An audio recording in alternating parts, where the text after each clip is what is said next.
Coach Steve, and we're talking today about handling objections. What is an objection?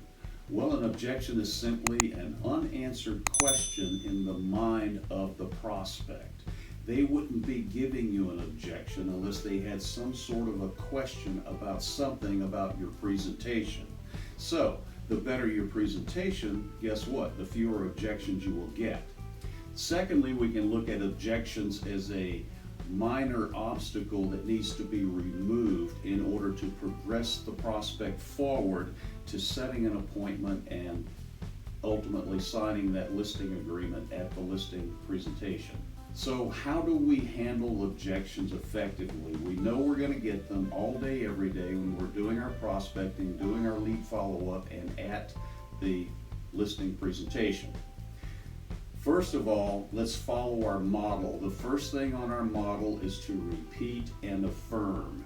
When we get an objection, it's typically a response to something that we just said. So, we want to handle it like any other response. We want to repeat it so that they know that we're listening to them and we heard it perfectly. And secondly, we want to affirm it because we want to make it okay. We don't want to become argumentative, and we don't want to gloss over it to make them feel that we weren't listening or that what they said wasn't important. So repeat and affirm. The third step is to isolate the objection. What do we mean by isolating the objection? Well, first of all, let's write down the isolation question. Other than blank, fill in the objection in the blank. Is there anything else keeping you from blank with me today? Either listing with me today if you're at the presentation, or setting an appointment with me today if you're prospecting or doing lead follow-up. Other than blank, is there anything else keeping you from listing with me today? Doesn't matter what the objection is, you're going to fill in those blanks. Why? Well, imagine that you knocked on my door, I went to the door, you said, "Hi, I'm Jay from Jay's Lawn Service. Your yard looks terrible. I'd like to mow it, edge it, blow it off, and look like $1 million, and I'm only going to charge you $100 to be done in 2 hours or less." I say, "You know what, Jay, you're right, let's go for it."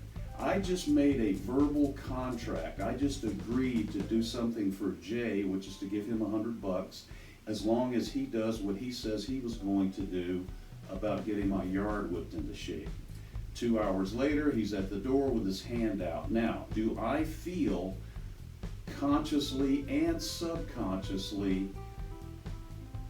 that I need to pay this person? Absolutely, because I agreed to it. I made a verbal contract with that person less than 2 hours ago.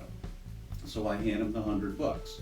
Well, it's the same thing with handling an objection. We want to use that same human characteristic psychology to give them a sense of obligation to either set an appointment or to sign a contract. It's subliminal, it works in their unconscious or subconscious mind, and it's extremely effective. So let's say someone says to me, "Steve, I don't want to pay a commission." Well, I can certainly appreciate that you don't want to pay a commission. I hear that frequently.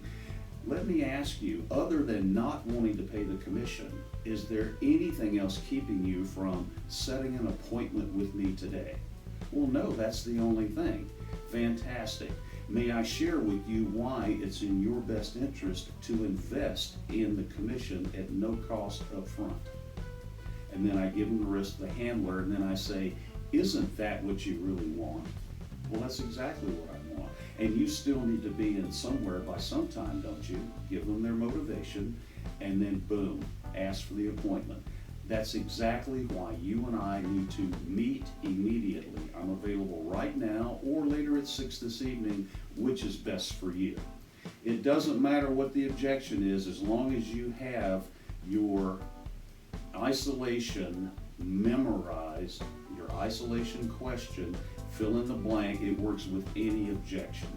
And when you contact me, I'm going to provide you with 2 or 3 objection handlers for every single objection you can ever get in real estate. Again, handling objections is extremely important. When you get really good at it, which is simply a matter of practice, you're going to be at the top of your game. Your confidence meter is going to be pegging over to the right, and you're going to be in that top 10% of the agents that's doing 90% of the business. Call me, text me, email me.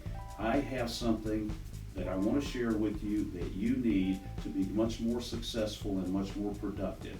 StephenFutchCoaching.com, RealEstateSkillsCoach.com, StephenFutchCoaching.com, RealEstateSkillsCoach.com. Thanks, and have a great day in real estate.